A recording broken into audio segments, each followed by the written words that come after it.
সামনে এলো মন্ত্রী সুধাংশু দাসের মানবিক রূপ। সামাজিক অনুষ্ঠানে যাওয়ার পথে রাস্তার পাশে এক বৃদ্ধকে পড়ে থাকতে দেখে গাড়ি থেকে নেমে তড়িঘড়ি ওই বৃদ্ধকে হাসপাতালে পাঠানোর ব্যবস্থা করেন মন্ত্রী।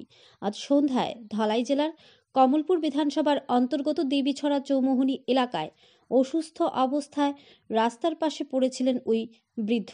গাড়ি থেকে এই দৃশ্যটি দেখতে পেয়ে বৃদ্ধের সাহায্যে এগিয়ে আসেন মন্ত্রী। আশেপাশের লোকজনকে ডাক দিয়ে ওই ব্যক্তির বাড়িতে খবর পাঠান তিনি। খবর দেওয়া হয় আরক্ষা দপ্তরকেও। এতে করে আবারও মানবিকতার এক নজির গড়লেন মন্ত্রী সুধাংশু দাস। ব্যুরো রিপোর্ট, আরই ধর্মনগর।